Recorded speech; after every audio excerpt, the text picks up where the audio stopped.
મિત્રો, અમે લોકો 10મું ધોરણ પાસ કરી સફળતાપૂર્વક 11મા ધોરણમાં એટલે કે ઉચ્ચતર માધ્યમિકમાં આવી ગયા. હવે તમારે જે તમારો વિજ્ઞાનનો એક વિષય હતો એવું નહીં રહે. હવે તમારે જે તમે વિજ્ઞાન ભણ્યા એમાં તમારા સાહેબે કીધું જ હશે, એમાં કેટલાક ભૌતિક વિજ્ઞાન એટલે કે ફિઝિક્સના પ્રશ્નો હતા, કેટલાક રસાયણ વિજ્ઞાન કેમિસ્ટ્રીના પ્રશ્નો હતા અને કેટલાક જીવ વિજ્ઞાન બાયોલોજીના પ્રશ્નો હતા. હવે તમારે ત્રણેય સાયન્સ ઉચ્ચતર માધ્યમિકના જે 2 વર્ષ છે 11-12ના એમાં સેપરેટ તમારે ભણવાનું છે.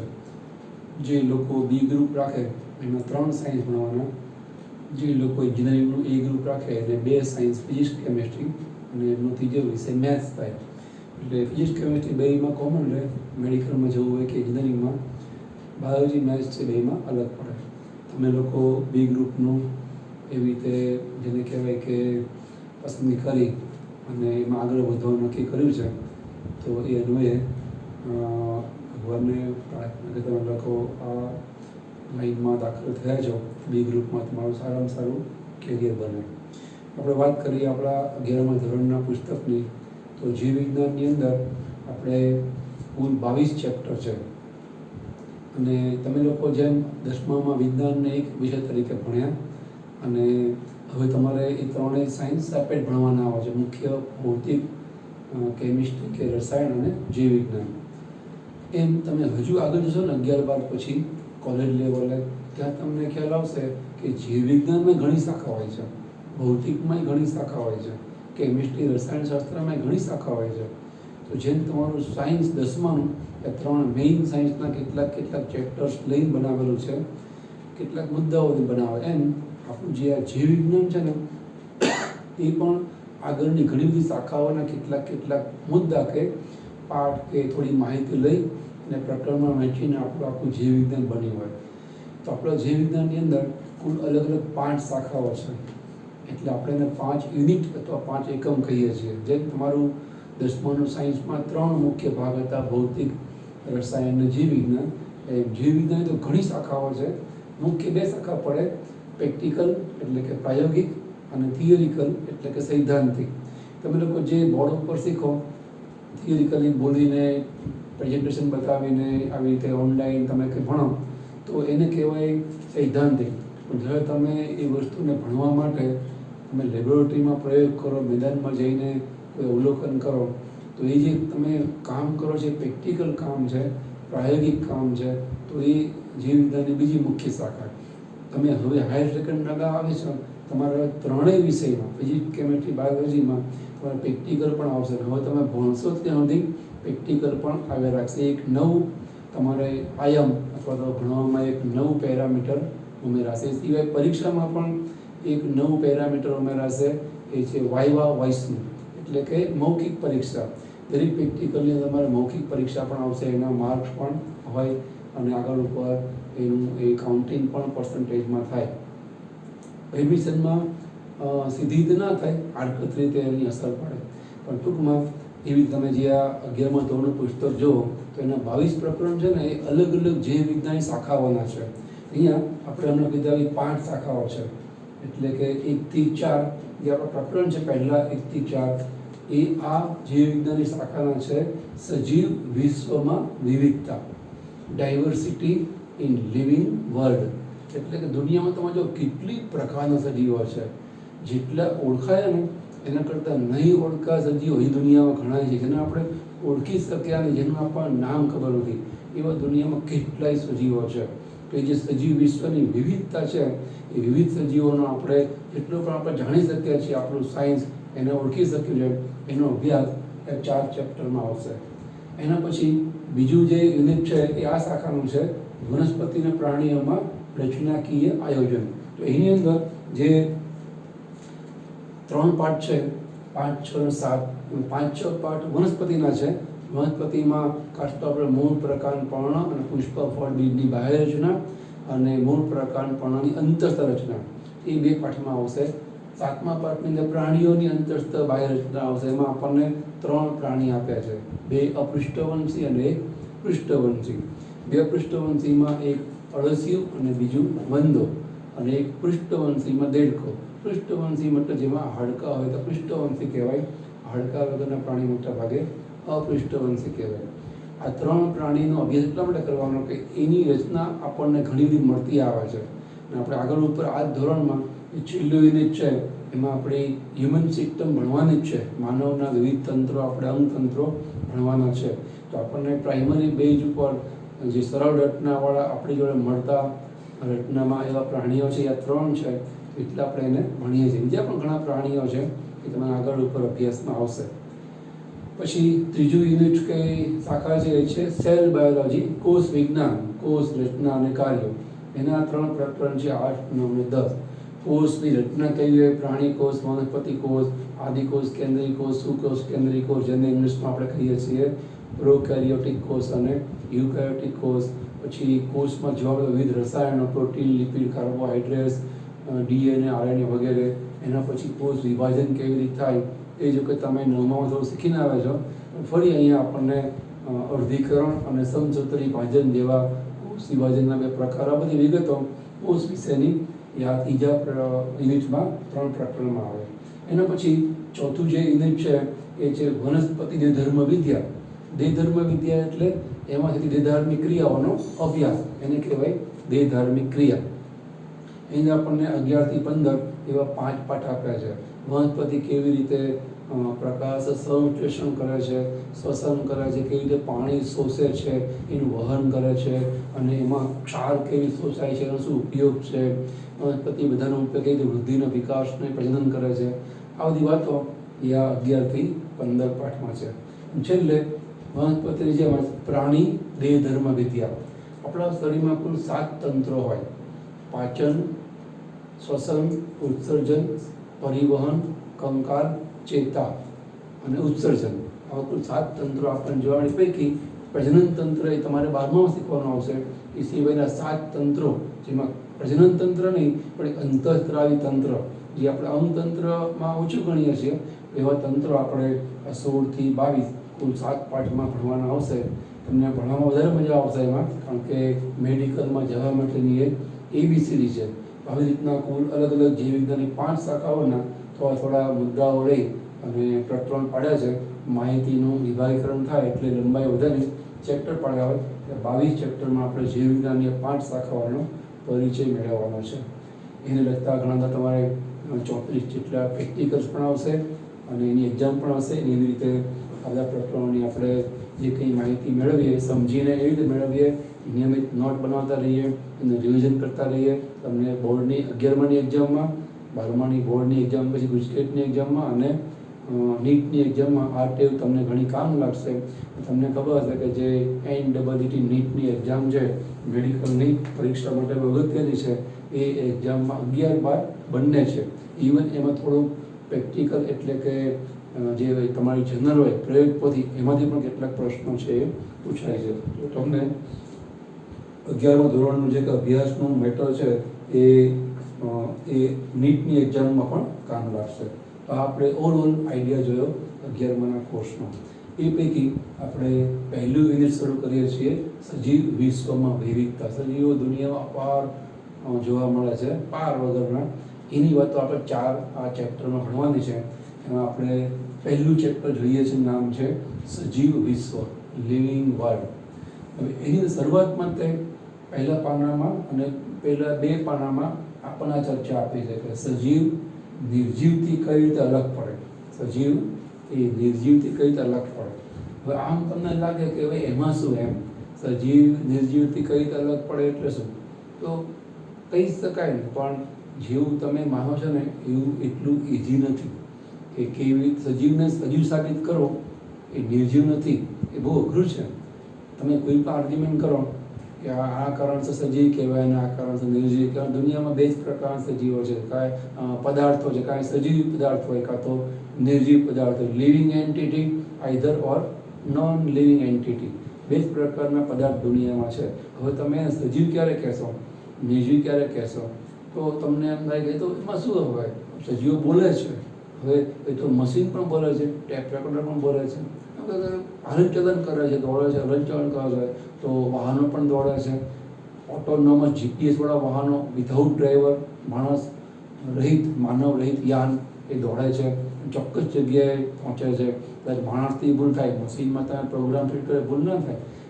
પંખો ફરે છે, મશીન ચાવી આપો તો મશીનનું રમકડું પણ ફરે, પાવર ના સર્કિટવાળું રમકડું હોય, ઇલેક્ટ્રોનિક કોઈ રમકડું, એ જાતે બધું ગીતો ગાય, હલનચલન કરે, બોલે છે, હલનચલન કરે છે. તમે આવું કંઈ પણ કહો તો નિર્જીવો છે એન્જોય ઘણી સામ્યતા આપણને સજીવમાં જોવા મળે. એટલે સજીવને સજીવ સાબિત કરવો ને એ બહુ અઘરું છે. તમારી દલીલ સામે પ્રતિ દલીલ, આર્ગ્યુમેન્ટ સામે એન્ટી આર્ગ્યુમેન્ટ હોય કે એવું તો નિર્જીવોમાં જોવા મળે. અથવા તો શું એવું જોવા ના મળે તો કે સજીવ ના કહેવાય? એની જેમ એ બહુ અઘરું છે. એની ચર્ચા આપણને અહીંયા 2 પાનામાં આપી છે. આપણે એ ચર્ચાની શરૂઆત કરીએ. તમને થોડો વધારે રસ પડે એવી રીતે સૌથી પહેલું આપણે લક્ષણ લઈએ છીએ વૃદ્ધિનું, ગ્રોથ અથવા તો વૃદ્ધિ. આ શબ્દ તમે ધોરણ 10 સુધીમાં કેટલી વાર સાંભળી ચૂક્યા છો. તમને એમ કહેવામાં વૃદ્ધિ એટલે શું? તો જેને યાદ હશે એ કે યાદ ના હોય એનો મતલબ એમને આવડતું નથી એવું નહીં, એ ભૂલી ગયા છે. અહીંયા તમે આવું કંઈ બોલે કે યાદ આવો ભણ્યા હતા. કદ અને વજનમાં વધારો થાય એને કહેવાય વૃદ્ધિ. અથવા તો કોષોમાં સંખ્યામાં વધારો થાય, સંખ્યામાં પણ ચાલે. કોષોની સંખ્યામાં જે બહુકોષી પ્રાણીઓ હોય એ વનસ્પતિઓમાં કોષોની સંખ્યામાં વધારો થાય એના મતલબ એના વજનમાં વધારો થાય છે. આપણે ચોપડી પ્રમાણે કોષની સંખ્યા કહીએ એ વજન પણ કહેવાય. અને એના કદમાં વધારો થાય. નાનો છોકરો તમે 5 વર્ષ પર જો તો મોટો થઈ ગયો હોય, નાનો છોડ અમુક ટાઈમ પછી મોટો થઈ ગયો હોય, તમે કહો ઘણો ગ્રોથ વાળો વૃદ્ધિ વિકાસ બહુ સરસ છે. એવી રીતે વૃદ્ધિના આપણે એના કદ અને એ સિવાય એનું વજન પણ જેમ જેમ વ્યક્તિ મોટી બને, છોડ મોટો બને, એનું વજન પણ એ પ્રમાણે ઊંચાઈના પ્રપોર્શનમાં, ઊંચાઈના પ્રમાણમાં વજન વધે. તો એ કદ અને વજનમાં જે વધારો થવો એને આપણે વૃદ્ધિ કહીએ છીએ. પણ આવું થાય તો જ એને સજીવ કહેવાય એવું જરૂરી નથી. પણ અમે એવું ના થાય તોય સજીવ કહેવાય. અને ઇવન નિર્જીવમાં આવું થાય તો સજીવ ના કહેવાય. ઉદાહરણ તરીકે આપણે 2 વસ્તુ જોઈએ, બેમાં આપણે બે બાજુથી આપણે એને એન્ટી આર્ગ્યુમેન્ટ કરીને આ વ્યાખ્યા પ્રમાણે જો જોવામાં તો સજીવ કહેવાય એવું સાચું નથી એવું સાબિત કરવા પ્રયત્ન કરીએ. ઉદાહરણ તરીકે તમારા ફાધર મધરને તમે સમજના થયા ત્યારથી જુઓ છો, એ જ હાઈટ છે એમની હાઈટ વધતી જ નથી, કદ વધતું જ નથી. જો વૃદ્ધિ થાય સજીવ કહેવાતું હોય તો એમને વૃદ્ધિ થવી જોઈએ ને. એમ તમે તમારી આસપાસ તમે લીમડો, પીપળો, આસોપાલવ જુઓ, એ વર્ષોથી એ જ ઊંચાઈમાં આપણને જોવા મળે. એની ઊંચાઈ કંઈ વધતી જ જતી. તમે 10 વર્ષ પડદેથી પાછા આવો, ફોરેન જઈને પાછા આવો ભણીને, તો તમને એવું ના શંકા આપણે મારા પપ્પાની આમ ગગનચુંબી થઈ ગયા હશે, મારા પપ્પાની ઘણા ઊંચા થઈ ગયા હશે. એ એટલા જ રહે. એટલું જ નહીં, એમનું વજન લગભગ ઓન એન એવરેજ, માંદગીના કારણે કે કોઈ બીજા કારણસર થોડું પ્લસ માઇનસ થાય, પણ ઓન એન એવરેજ એક સરખું તેમનું વજન આપણને જોવા મળે. તો કદ અને વજનમાં ક્યાં વધારો થાય છે? તો એ આપણને ખબર કે ના ભાઈ સજીવ છે, એ નિર્જીવ નથી, મરી નથી ગયા, જીવે છે, સજીવ છે. એમાં લીમડો પણ ઊંચાઈમાં ના વધે, વજનમાં ના વધે, એનું વજન પણ એટલું જ રહે. દર વજન કરો એનું વૈજ્ઞાનિક વજન થઈ શકે, બધાને મૂળ સહિત સ્થાપિત હોય, પણ વૈજ્ઞાનિક પદ્ધતિ એનું તમે વજન કરી શકો તો એ પણ તમને એક સરખું જ મળે. તોય એ જીવતો તો છે જ. નવા પાન આવે, પુષ્પ આવે, ફળ આવે છે, એનો મતલબ કે એ જીવંત છે. તો એનો મતલબ કે એવું નહીં કદ અને વજનમાં વધારો ન થાય એટલે એને સજીવ ના કહેવાય. એની સામે કેટલાક નિર્જીવમાં પાછું કદ અને વજનમાં વધારો થાય છે એવું જોવા મળે છે. એ ઉલટી રીતે આપણે કરીએ. એ કેવી રીતે? તમારા બધાનો અનુભવ છે, ચોમાસામાં બારી બારણા ખુલી જાય લાકડાના, અને એને કારણે એ બંધ થતા નથી. જે ડોર હોય ખાના લાકડાના એ પણ બંધ થાય, થોડા ફૂલી જાય, હાર્ડ થઈ જાય બંધ કરવા. તો એ ફૂલે એટલે એનો મતલબ કદ વધ્યું, અને કદ વધ્યું થોડું વજન પણ વધે. ખાલી બરફ જ એમાં અપવાદ છે. બરફ છે એનું કદ વધે, વજન ઘટે, કારણ કે પાણીનું એ અનિયમિત કદ પ્રસરણ છે. બાકી જનરલી એ બરફના અપવાદને વાત કરતાં કદ વધે એટલે વજન પણ વધે. તો બારી બારણાનું કદ અને વજન વધે છે, તો કદ અને વજન વધે એને વૃદ્ધિ કહેવાય. વૃદ્ધિ આપણે એ સજીવ લક્ષણ કહીએ છીએ. તો ચોમાસામાં બારી બારણા જીવંત કહેવાય ને, ચોમાસા 4 મહિના પૂરતા જીવંત કહેવાય. તો આપણને ખબર ના ભાઈ જીવતા ના કહેવાય, સજીવ ના કહેવાય, ભલે કદ અને વજનમાં વધારો થયો. એમાં પાઠ્યપુસ્તકમાં આપ્યું છે પથ્થરો શિલાઓ એમાં વધારો થાય, રેતીના ઢગલામાં વધારો થાય, રેતી ઉડતી ઉડતી ઉડતી ઉડતી ક્યાંક પડતી રહે ત્યાં રેતીનો ઢગલો થઈ જાય. રણમાં આવું થાય, ક્યાંક ઢગલો હોય ક્યાંક ઢગલો ઉશ્કેને બીજે ફેંકાઈ જાય. તો એ જે ઢગલો વધતો ગયો તો એનું કદ વધ્યું, વજન પણ વધ્યું, રેતીનો એવી રીતે સંગ્રહ થાય. એટલે તો એનો મતલબ કે આવી રીતે જે સંગ્રહ થાય, હા એટલું ખરું આપણી બુકમાં લખ્યા પ્રમાણે એમનો જે વધારે બહાર છે, જે શિલા એની ઉપર એવી રીતે રેતી જામતી જાય, એના કારણે જાડા એની શિલાની વધતી જાય, કદ અને વજન વધતું જાય. સજીવોની અંદરથી થાય છે, અંદરથી કોષો વધે છે, બહાર કે આમ લપાયા લાગતા નથી, અંદરથી એવી થાય છે. પણ સરવાળે કદ અને વજન તો આપણું વધે એમનો વધે જ છે, તો પણ એને સજીવ કહેવાય ને. એટલે અહીંયા પ્રશ્ન એ છે કે આજે કદ અને વજનમાં વધારો થવો એ વૃદ્ધિનું લક્ષણ સજીવ જેમ કહીએ તો આપણને બે દૃષ્ટિકોણથી એ 100% સાચું લાગતું નથી કે બે વૃદ્ધિ થાય એને જ સજીવ કહેવાય. થોડોક આપણે ફેરફાર કરીએ તો થોડી વધારે ચોક્કસ વ્યાખ્યા બને. આપણે આવું કહી શકીએ કે કદ અને વજનમાં અપરિવર્તનીય અને એને કાયમી પણ કહેવાય. અપરિવર્તનીય અને કાયમી વધારો થાય તો એને વૃદ્ધિ કહેવાય. આમાં તમે જો થોડુંક બીજું ચોમાસાના બારી બારણાની વાત નીકળી જાય, જે વધારો થયો બારી બારણા ભેજના કારણે ફૂલી જાય છે ભેજ શોષીને, તો એનું કદ અને એના કારણે વજન વધ્યું. પણ જેવું ચોમાસું જાય, શિયાળો ઉનાળો આવે તો ભેજ ઉડી જાય, વળી પાછું બારી બારણાનું કદ હતું એવું જ થઈ જાય, વળી પાછું સરસ રીતે સ્મૂથલી બંધ થવા માંડે, એટલે એનું વજન પણ ઘટે. સજીવમાં એવું બને નહીં. સજીવમાં એકવાર જે કદ અને વજન વધ્યું, એકવાર તમારી હાઈટ 5 ફૂટ થઈ ગઈ તો 5.5 ફૂટ થાય, પણ વળી 4 ફૂટ તો થવાય નહીં કદી. એ મરે ત્યાં સુધીની હાઈટ તો એટલી જ રહેવાની. આંબો લીમડો કે એકવાર ઉગી ગયો એ હવે કદાચ એને પોષણ પૂરતોમાં હજી વધશે થોડો કદાચ, પણ ઘટશે તો નહીં. પોષણ ના મળે તોય એ ઘટશે નહીં. તો એનો મતલબ કે જે કદ અને વજન વધે ને એ અપરિવર્તનીય વધે. વધ્યું મતલબ એ પછી ફરી પાછું ઘટે નહીં, તો એને આપણે કહીએ છીએ વૃદ્ધિ. બરાબર. આમ છતાંય આની અંદર આર્ગ્યુમેન્ટ તો રહે કે એ જીવો પણ કદ અને વજનમાં વધારો બતાવે જ છે, અને આમે પુખ્ત વ્યક્તિ થયા પછી એમાં ક્યાં કદ અને વજન વધે છે. એનો જવાબ આપી શકાય એ તો દેખીતો વધારો થતો નથી. તમારા પપ્પા મમ્મી એ પુખ્ત થઈ ગયા છે, એટલે હવે એની અંદર શું થાય કે નાનપણમાં કેવું હોય, બાળ છોડ કે બાળ પ્રાણીમાં કોષો વિભાજનનો દર વધારે દર્શાવે, અને ઘસારાને કારણે નાશ પામતા કોષો અંદર ઓછો હોય. એટલે કે તમે કમાઓ 1000 વાપરો 500, દર મહિને 500 બચે ને, એમ કોષોની વૃદ્ધિ ઝડપી થાય, એ દર કોષો નાશ ના પામતા હોય. એટલે એમ દર વખતે કોષો વધતા જ જાય, એને કારણે વ્યક્તિનું કદ, છોડનું કદ છે એ વધે. પણ જ્યારે પુખ્તત્વ આવે, વ્યક્તિ મેચ્યોર થઈ જાય ને, કે વનસ્પતિ પુખ્ત થઈ જાય ને, પછી કોષોનો ઉત્પત્તિનો દર અને એનો નાશ પામવાનો દર ઇક્વિલિબ્રિયમ થઈ જાય, એ સરખું થઈ જાય, સંતુલનમાં આવી જાય. એટલે તમે 1000 કમાઓ 1000 વાપરો, જેટલું કમાઓ છો એટલું વાપરો છો. એનો મતલબ તમારા ખીચામાં રૂપિયો કદી જોવા ના મળે, કારણ કે મહિને પગાર થાય બધું ચૂકવાઈ જાય, ખાવામાં રહેવામાં પીવામાં બધા ચૂકવાઈ જાય. તો એનો મતલબ એવો છે તમારા હાથમાં કંઈ પૈસા આવે નહીં, તમારા ખીચામાં કદી રૂપિયો નીકળે નહીં. પણ એનો મતલબ એવો નહીં કે તમે કમાતા નથી, કારણ કે તમે કમાઓ છો એટલું વાપરી નાખો છો. એમ જેટલા કોષો ઉત્પન્ન થાય છે આમ એટલા નાશ પામે છે. એટલે આપણને શું લાગે એનું વજન વધતું નથી, વજન વધે જ છે, પણ જેટલું વધે છે આમે એટલું એ ગુમાવે છે.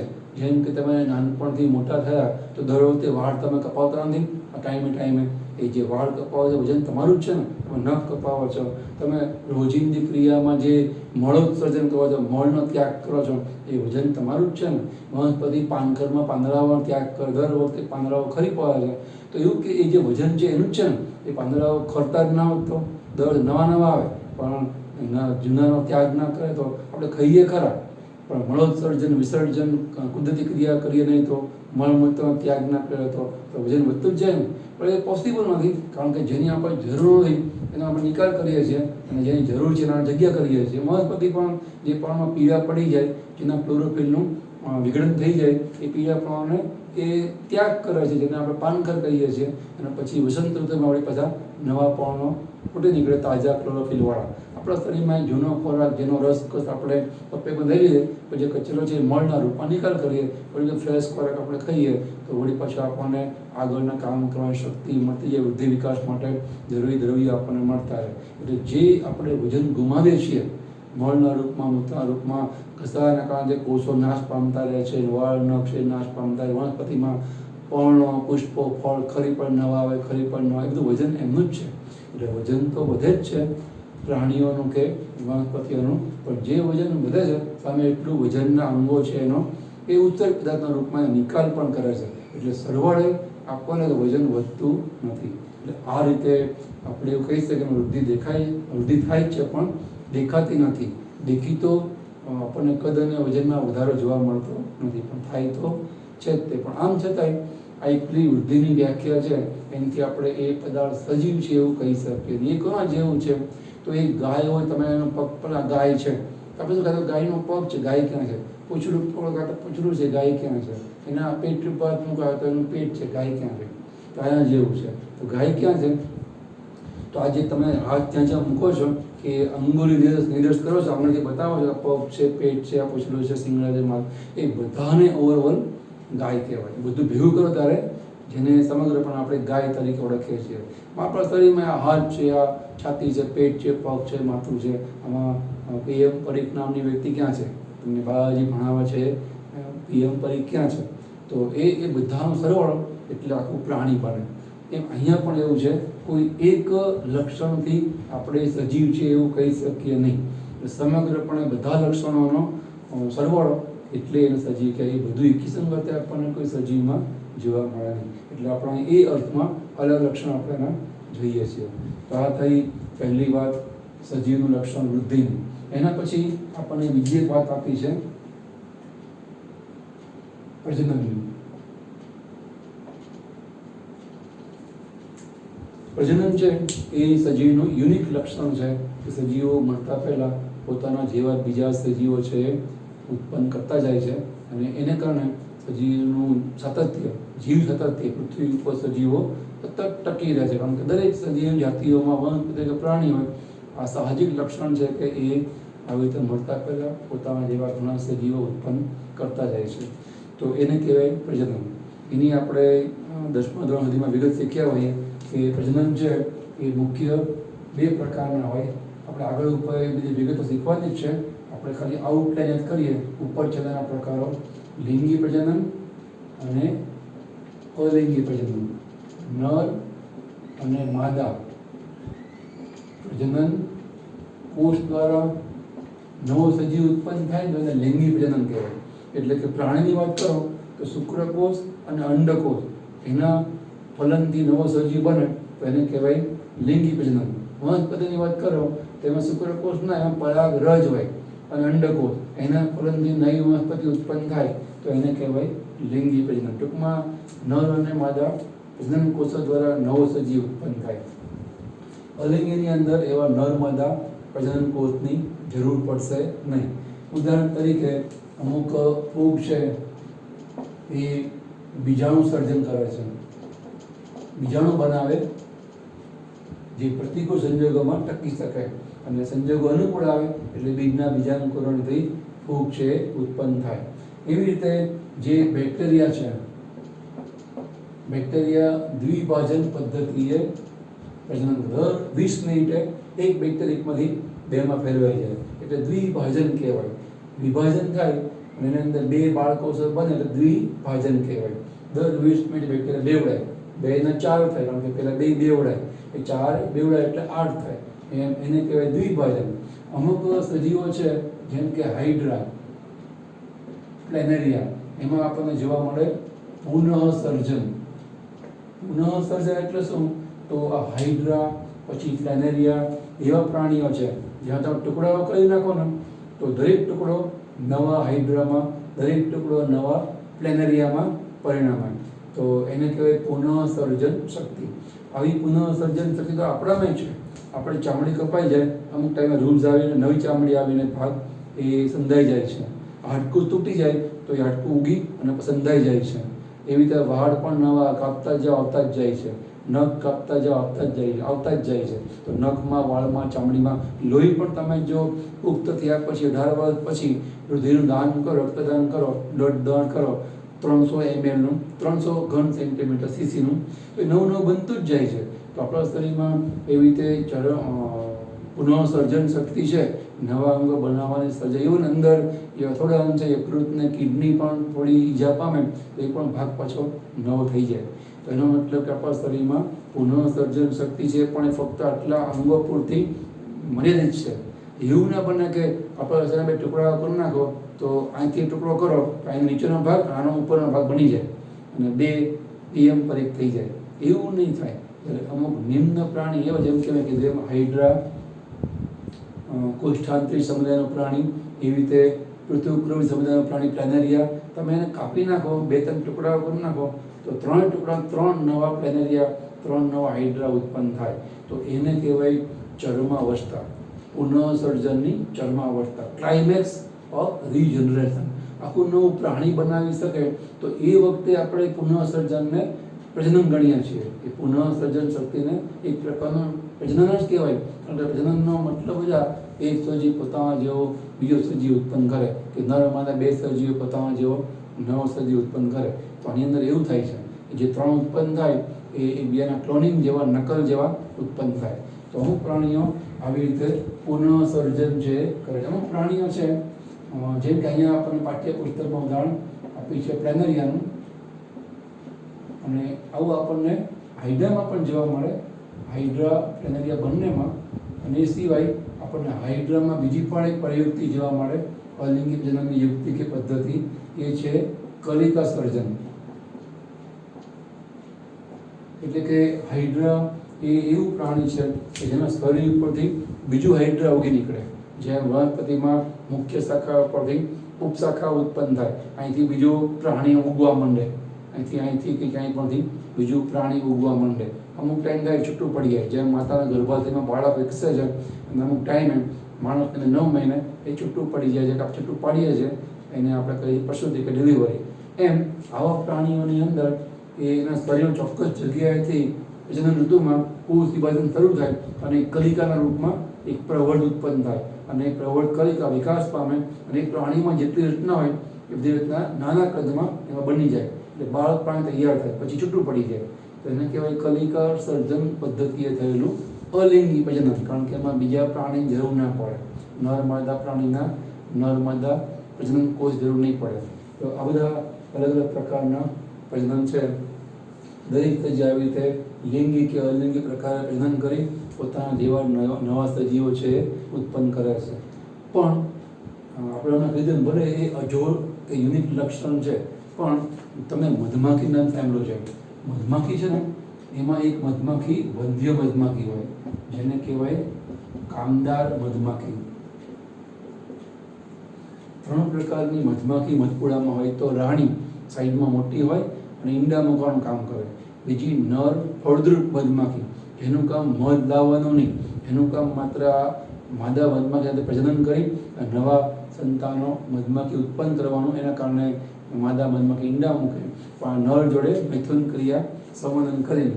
અને અમુક એવી નર માખી હોય કે જે વંધ્ય હોય, એ માદા માખી જોડે પ્રજનન કરી શકે નહીં. એટલે કે શુક્રકોષો ઉત્પન્ન ના થાય. એનું કામ જ છે કે મધપૂળોમાં મધથી ભેગું કરવાનો, આસપાસની વનસ્પતિની મુલાકાત લઈ પવનના પુષ્પમાં રસ ચૂસી અને એને પચાવી મધમાં પહેરી મધપૂળામાં ઠાલવે. એનું કામ જ છે. તેને કામદાર જ કહેવાય, વર્કર બી કહેવાય. BEE એટલે મધમાખી. તો અહીંયા એને કહેવાય વંધ્ય મધમાખી. એ પ્રજનન કરતી જ નથી. આપણે તો એવું કહીએ કે સજીવ કોને કહેવાય જે પ્રજનન કરે છે એને. તો એ તો પ્રજનન કરે, જિંદગીમાં પ્રજનન ના કરે, કારણ કે એ છે જ વંધ્ય, ફળદ્રુપ નથી, શુક્રકોષો ઉત્પન્ન થતા નથી. એ રીતે ઇવન આપણી વાત કરો માણસની, અમુક માણસો છે એ વંધ્ય હોય, એમને નિસંતાન દંપતિ, સંતાન જ ના હોય, છોકરાઓ થાય જ નહીં, જિંદગી આખી એમને પોતાના છોકરાઓ કદી ના થાય. તો આપણે એવું કહીએ કે જે પ્રજનન કરે, મોટા પહેલાં પોતાના જે સજીવ ઉત્પન્ન કરે એને કહેવાય ફળદ્રુપ અથવા તો સજીવ. પણ આવા જે વ્યક્તિઓ હોય કે જે પ્રજનન કરી શકતા નથી, નપુંસક વ્યક્તિઓ હોય એ પ્રજનન કરે જ નહીં, તો શું એને નિર્જીવ કહેવાય? પ્રજનન કરે એને આપણે સજીવ કહીએ, તો જે પ્રજનન ના કરે એ થોડી કે નિર્જીવ કહેવાય? તો એનો મતલબ થયો કે એટલું પ્રજનન કરે તો એને સજીવ કહેવાય એવું પણ નથી. પ્રજનન ના કરે તો પણ આપણે સજીવ તો ગણવા જ પડે, ભલે અલિંગી લિંગી પ્રકારે પ્રજનન ના કરે કોઈ પ્રકારે તો એને આપણે સજીવ છે ગણવા પડે. પણ આ 5 જેવું કીધું એમ બધા લક્ષણ કે સંગાતે જેમાં જોવા મળે એને સજીવ. કોઈ પણ એક લક્ષણ તમે લો તો લક્ષણ સામે તમે પ્રતિદલીલ કરી શકો કે આવું કરે તો સજીવ કહેવાય, અથવા તો આવું નિર્જીવ કરે છે તો શું એને સજીવ ગણશું? પણ એકી સગાઈ સમગ્રપણે બધું જેમાં જોવા મળે બધા સજીવ લક્ષણોનો સરવાળો એટલે આપણે સજીવ કહીએ, જેમ બધા અંગોનો સરવાળો એને સમગ્રપણે પ્રાણી કહેવાય એવી રીતે. આના પછી હજુ પણ બીજા 2-3 લક્ષણો સજીવના છે એ આપણે નેક્સ્ટ લેક્ચરમાં જોઈશું.